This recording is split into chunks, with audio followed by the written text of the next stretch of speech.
आप सबको मेरा नमस्कार। एक महत्वपूर्ण विषय पर प्रेस वार्ता करने के लिए आपके सामने आई हूं। ये श्री केवी सुब्रमण्यन है, भारत सरकार में चीफ इकोनॉमिक एडवाइजर और भारत सरकार की ओर से नामांकित ईडी में एग्जीक्यूटिव डायरेक्टर आईएमएफ में थे। 2 दिन पहले अचानक मोदी सरकार ने आईएमएफ में भारत के कार्यकारी निदेशक एग्जीक्यूटिव डायरेक्टर को उनके पद से हटा दिया। 6 महीने का उनका कार्यकाल बचा था, 3 साल का कार्यकाल होता है। सरकार ने अभी तक अधिकृत तौर पर कोई भी रीजन नहीं बताया है कि इनको इनके पद से क्यों हटाया गया है, और अमूमन ऐसा होता नहीं है। 6 महीने का टाइम बचा हो, यकाएक एकदम से हटा देना, यह थोड़ा सा एक रेयर स्टेप था। आपकी जानकारी के लिए याद दिला दूं, दुरुस्त करा दूं, ये वही केवी सुब्रमण्यन जी हैं जब कोरोना काल के दौरान -24% इकोनॉमी हो गई थी तो ये वी शेप्ड रिकवरी की बात कर रहे थे। ये अलग बात है कि वो वी शेप्ड रिकवरी आज तक नहीं हुई, वो के डब्ल्यू और बहुत सारी चीजें हुई। इन्होंने सरकार का चरण वंदन करना, इन्होंने सरकार का चीयर लीडर बनने पर ज्यादा अहमियत दी, बजाय कि सरकार को कुछ अच्छे इकोनॉमिक पॉलिसीज के बारे में या आर्थिक सलाहकार के तौर पर सही राय दे सके। तो ऐसा क्यों हुआ? यकाएक एकदम से इनको क्यों हटा दिया गया? और इसमें जब थोड़ी तफ्तीश की गई, और आपको जो रिलीज दी जाएगी उसके साथ सारे डॉक्यूमेंट्स अटैच कर देंगे हम, ऐसा जबरदस्त घपलेबाजी के चलते हुआ है। सरकारी bank, union bank of India, आप में से तमाम लोगों का खाता हो सकता है उसमें हो, उनके जो इंटरनल डॉक्यूमेंट्स हैं, उनके जो आधिकारिक डॉक्यूमेंट्स हैं जून और जुलाई 2024 के, उसमें से यह पूरी तरह से साफ है कि इन पूर्व मुख्य आर्थिक सलाहकार, फॉर्मर चीफ इकोनॉमिक एडवाइजर और जो इतने समर्पित चीयर लीडर हैं मोदी जी के, उन्होंने एक किताब लिखी थी जो मोदी जी को दे रहे हैं, इंडिया एट 100। इस किताब की 1 नहीं 2 नहीं 2 लाख प्रतियां यूनियन बैंक ऑफ इंडिया ने ऑर्डर करी। 2 लाख कॉपीज इंडिया एट 100 जो कि वो सौंप रहे मोदी जी को। इसकी यूनियन बैंक ने 2 लाख प्रतियां ऑर्डर करी और इसका कुल खर्च करीब करीब 7 करोड़ 25 लाख रुपए था। 3.5 करोड़ रुपए के आसपास एडवांस दे दिया गया। इसमें 1,79,450 1,89,450 प्रतियां पेपर बैग की और करीब 10,500 प्रतियां हार्ड बैग की थी। और इनका जो वितरण था, जो डिस्ट्रीब्यूशन था, वो यूनियन बैंक के जोनल ऑफिसेस, करीब 18 जोनल ऑफिस है पूरे देश में, और उनके रीजनल ऑफिसेस के थ्रू होना था। वो स्टूडेंट्स को दिया जाना था, वो उनके खाता धारकों को दिया जाना था, वो कॉलेजेस में, लाइब्रेरी में दिया जाना था। 2 लाख प्रतियां। आपकी जानकारी के लिए बस इतना बता दूं कि अंग्रेजी की बेस्ट सेलर इंडिया में अगर किसी किताब को कहा जाता है ये बेस्ट सेलर है और वो इंग्लिश में लिखी है तो वो 10,000 प्रतियां बिकती हैं। 2 लाख प्रतियां यूनियन बैंक ने ऑर्डर करी थी, करीब 7.25 करोड़ रुपए पर। ये सारी प्रतियां, जैसा कि मैंने आपको बताया, रीजनल और जोनल ऑफिसेस के थ्रू वितरित होनी थी। एडवांस 3.5 करोड़ दे दिया गया था, और जो बाकी पैसा था वो रीजनल ऑफिस को कहा गया कि जो अतिरिक्त खर्चा, जो मिसलेनियस एक्सपेंसेस होते हैं, उसमें आप दिखा दीजिएगा। अब ये भोंडा प्रचार इनका क्यों किया जा रहा है? क्योंकि इन्होंने सरकार की लगातार गलत आर्थिक नीतियों का समर्थन किया है, उसको सही ठहराया है, और बड़े ही बेहयाई से पहली की सरकारों को गलत बताया है, उनकी आर्थिक नीतियों पर जबरदस्ती की तीखा टिप्पणी की है। अब इस खुलासे के बाद, ये बहुत ही एम्बैरेसिंग, एक बहुत ही शर्मनाक खुलासा है। 6 महीने बचे थे तो वो अपने पद से हटा दिए गए हैं। ये मोदी जी के बड़े जाने माने भक्त हैं। आपको याद होगा 2019-20 का वो इकोनॉमिक सर्वे जहां पर थालीनॉमिक्स की चर्चा हुई थी। अब इनको कौन समझाए कि 52% दाम तो एक थाली का जो सिर्फ वेजिटेरियन है उसका बढ़ गया है। और जब यह देश बेरोजगारी से और महंगाई से जूझ रहा था तो सरकार, सरकारी बैंक मोदी के चरण वंदन को सही ठहराने के लिए इनकी 2 लाख कॉपीज खरीदी जा रही थी। 7 करोड़ से ज्यादा खर्च हो रहा था। अब इससे कुछ सवाल उठते हैं और वो सवाल आपके माध्यम से इस देश की सरकार से, इस देश के एक सरकारी बैंक से जो कि सरकार के अधीन है, इस देश के वित्त मंत्रालय से पूछने जरूरी है।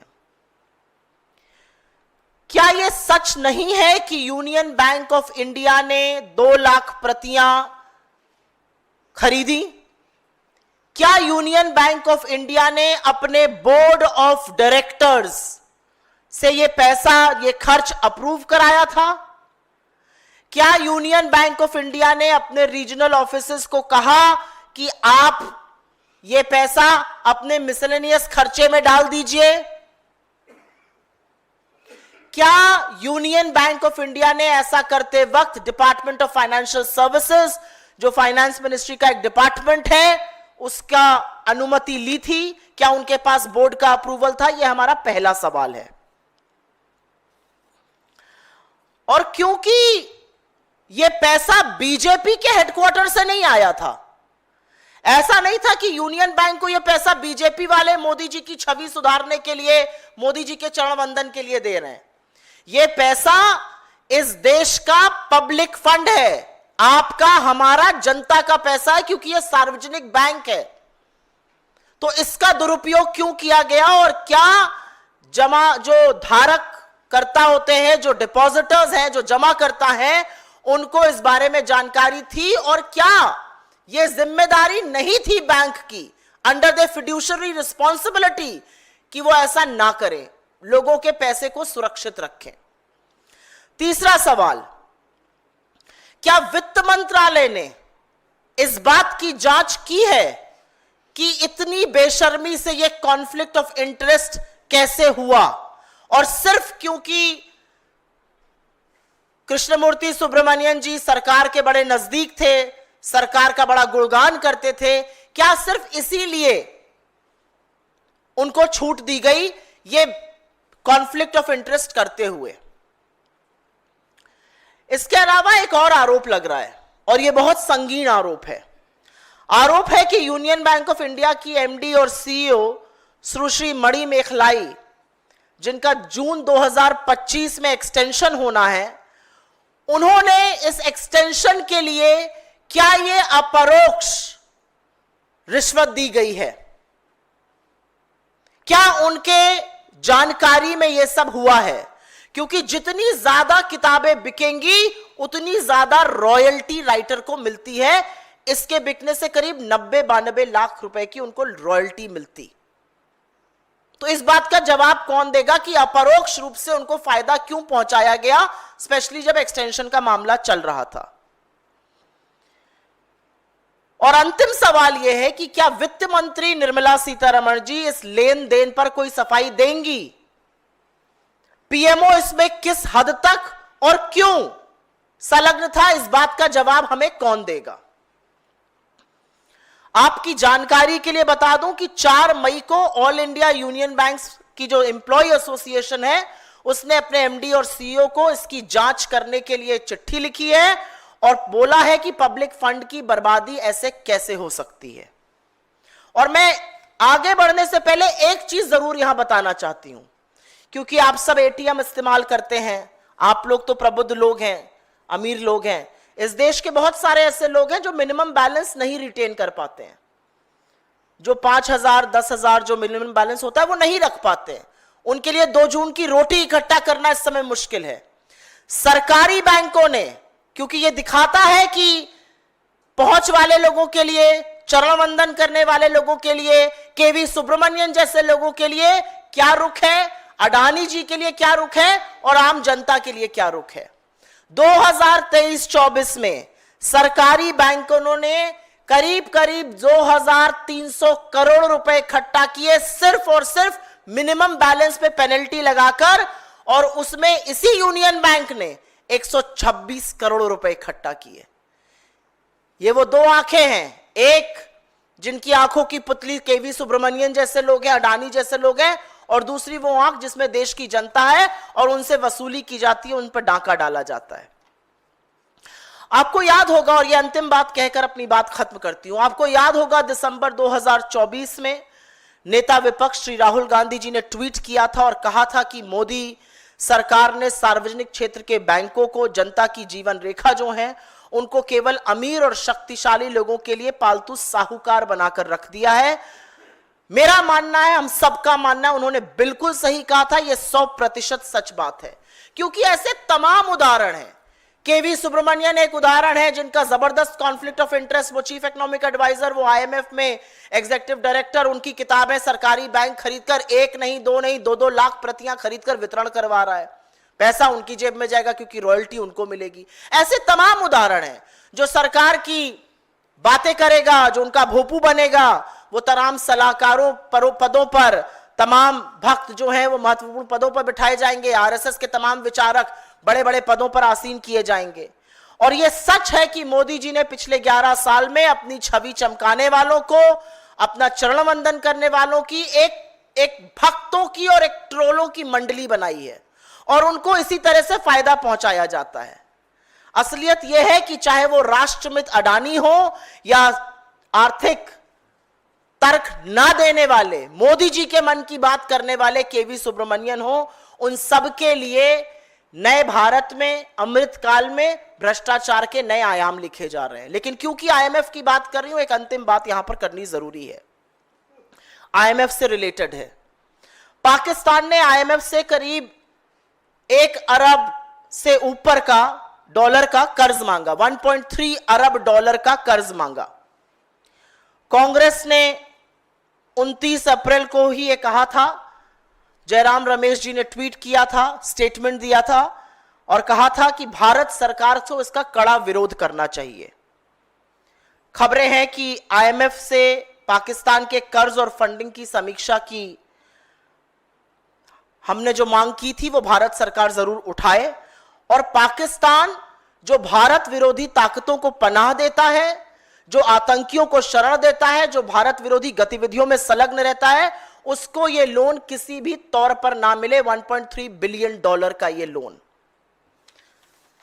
मैं just for the benefit of the non-Hindi speakers, I will make a very brief statement in English on the same matter. This is KV Subramanian, the former chief economic advisor in the government of India. He was India's representative as the executive director at the IMF. About 2 days back, his tenure was abruptly cut short. He was terminated. His tenure was terminated 6 months before it was going to end.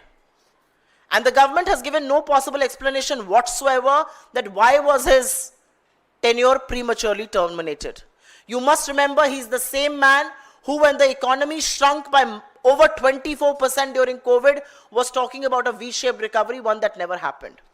Now it comes to light in a very, and we are speaking on the basis of documents that we have seen and documents that we will be sharing with you. It has now come to light that a public sector bank, the Union Bank of India, was made to buy 2 lakh copies of his book, India at 100, one that he's seen here presenting to Mr. Modi, at a cost of 7 crore 25 lakh rupees. 3.5 crore of which was already paid in advance. These copies were to be distributed by the zonal and the regional offices of the Union Bank of India. The regional offices were told, because 3.5 crore had already been paid, the rest of the money should be listed under the miscellaneous expenses of the bank's regional offices. These were supposed to be distributed to students, to deposit holders, to colleges, to libraries. Why on earth was Union Bank of India incurring this cost is something that remains unexplained. The reality is that the cost of this blatant propaganda was not borne by the BJP coffers. It was coming from the tax-paying citizens of this country. It was coming from the common people of this country. It was coming from the deposit holders of the Union Bank of India. and which is perhaps why an embarrassed government had no choice but to terminate him as the IMF executive director 6 months before his term was to end. You must remember here that he's the same person who in 2019-20's economic survey spoke about Thalinomics, doesn't spare a word about how prices of food expenses have gone up by 52%, and at a time when India was struggling and reeling under high prices and unemployment, the government and a public sector bank was busy buying books to the tune of 2 lakh copies. The English bestsellers in India are the ones that sell 10,000 copies. So you can understand the amount of royalty he would have collected, and which is why some very important questions need to be raised about this wasteful expenditure. Did Union Bank of India take prior permission of its board to buy 2 lakh copies? Did it have a prior approval of the Department of Financial Services? What is the intended purpose of buying these books and distributing them through regional and zonal offices, other than the fact that he was a big cheerleader of Mr. Modi, and this was a way to compensate him for God alone knows what favors? Has the Finance Ministry investigated how could something as blatant as this conflict of interest go through, and how involved was the PMO in this whole affair? There's one very important point here. The MD and CEO of Union Bank, Ms. Mani Mekhalai, is due for an extension in June 2025. Was she involved with the decision to procure these copies? Did she approve the procurement of these copies? And was this a way to compensate through the way of royalties Mr. K.V. Subramanian? And last but not the least, what is the Finance Ministry doing to probe the blatant misuse of public funds, funds of depositors, funds of common Indians? And what was the extent of PMO's involvement, and why was the PMO involved, if at all, in distribution and procurement of these copies? I must very gently point out here that on the 4th of May, the Union Bank Employees Association has written a letter to the MD and CEO asking for a fair probe and about this wasteful expenditure. You must also be reminded here of how benevolent these public sector banks are when it comes to common people like you, me, and others. The reality is that these public sector banks in 2023-24 have collected over 2,300 crore rupees in penalty for not being able to maintain minimum balance. They charge you for ATM withdrawals, and Union Bank collected almost 126 crore alone by way of penalty. You will also remember that in December 2024, leader of opposition Shri Rahul Gandhi had tweeted that Modi government has only made public sector banks, which are the lifeline of the public, pet money lenders for the rich and powerful companies. He was absolutely right, as events since have then unfolded. There are various examples of advisors, RSS workers, cheerleaders of Modi government being appointed to important positions, and some of them being compensated like Mr. Subramanian would have been by way of a very handsome and hefty royalty. The reality is that when it comes to giving economic sane advice, that did not come in from Mr. Subramanian. He was a cheerleader who spoke the Prime Minister's Man Ki Baat instead of giving some sane economic and fiduciary advices. And while we are talking about the IMF, a related but an important issue, Pakistan has asked for a loan of $1.3 billion from the International Monetary Fund. Congress General Secretary Jairam Rameshji on the 29th of April had raised this issue and had urged the Indian government to strongly oppose this. We are given to understand that the IMF board will be reviewing this loan and funding shortly, and we hope that India's demand for rejection of this loan will be adhered to, because Pakistan, which gives shelter and indulges in anti-Indian activity, cannot be given a single penny by any multilateral agency. This is all that I have to say. Your questions are welcome. If you please ask me questions on suo motu, I'll be very, very grateful.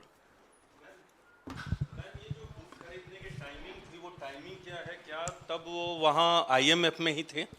जी हाँ, ये जून अब आपको जो हम अपने साथ press release के साथ जो डॉक्यूमेंट शेयर करेंगे, जून 2024 में ये चिट्ठियां लिखी जा रही थी और किताबें खरीदने की बात की जा रही थी। जून 2024 में, जुलाई 2024 में आधा एडवांस दिया जा चुका था और बाकी पैसा रीजनल ऑफिसर्स को बोला गया था आप अपने मिसलेनियस एक्सपेंसेस जो अतिरिक्त खर्चा दिखाते हैं उसमें दिखा दीजिए और ये किताबें खरीद कर बांटिए। ये किताबें क्यों खरीदी जा रही थी, इसमें ऐसा क्या लिखा हुआ है, ये केवी सुब्रमण्यन की किताबें कॉन्फ्लिक्ट ऑफ इंटरेस्ट इतना जबरदस्त है, इस पर सवाल उठाना जरूरी है।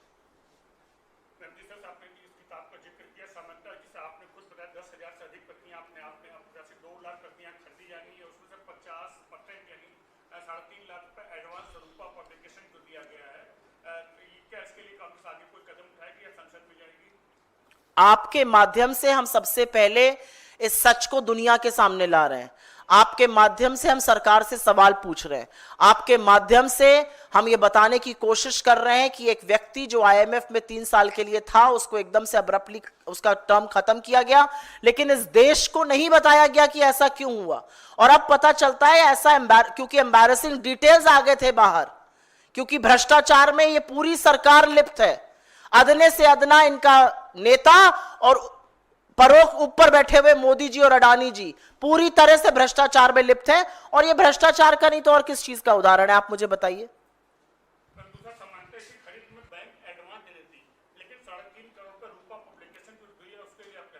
तो एडवांस ही दिया ना, जो 3.5 करोड़ 7 करोड़ 25 लाख का टोटल बिल था, 3.5 करोड़ एडवांस दिया गया। ये किसका पैसा था? ये एमडी और सीईओ या बीजेपी के खाते से तो नहीं आया था, ये पैसा डिपॉजिटर्स का है, ये पैसा पब्लिक फंड है, वो पब्लिक सेक्टर बैंक है, पब्लिक सेक्टर बैंक में फंड इन्फ्यूजन किया जा रहा है और यहां पर ये फंड से बाबुओं की किताबें खरीद कर बेची जा रही हैं। ये कैसे किसी तरह से माना जा सकता है, ये कैसे स्वीकार किया जा सकता है?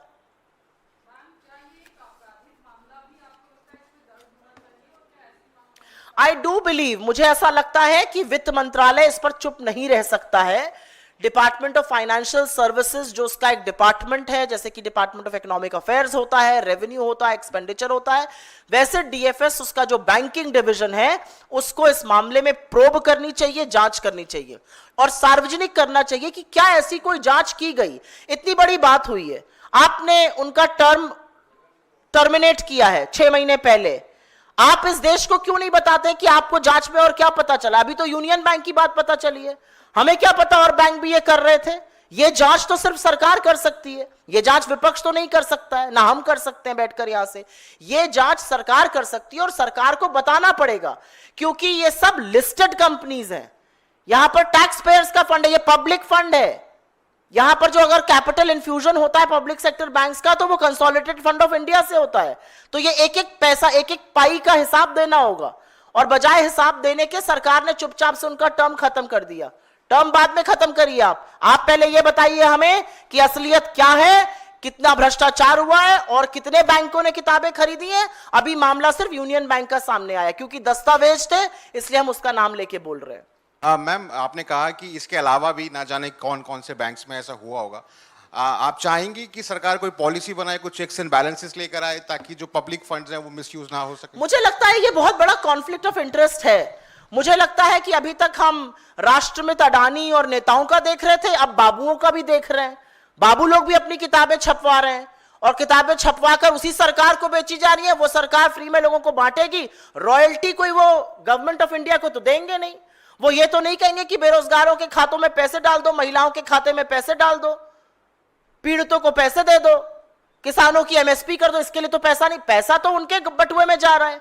रॉयल्टी जब आएगी तो वो तो केवी सुब्रमण्यन के पास जा रही है। केवी सुब्रमण्यम एक नया पैसा तो आपको नहीं दे रहे हैं और ना इस देश की जनता को दे रहे हैं। तो बिल्कुल सरकार को एक चेक्स एंड बैलेंसेस, जिस तरह से इस किसी भी चीज का मिसयूज ना हो सके, क्योंकि हमें तो एक बाबू का पता चला है, कितने बाबुओं ने काम किया हमें क्या पता। आजकल बड़ा ट्रेंड भी है ना मोदी जी के चरण वंदन में किताबें लिखने का, पता नहीं वो चरण वंदन वाली किताबें कहां कहां खरीदी जाती हैं, कौन कौन खरीदता है, कितने पैसे से खरीदी जाती है। इसके तो साक्ष्य मौजूद थे और सरकार के सामने साक्ष्य आ गए थे, सार्वजनिक हो गई थी ये चीजें, इसलिए सरकार को एक्शन लेना पड़ा। कोई और सवाल? या ऑन व्हाट?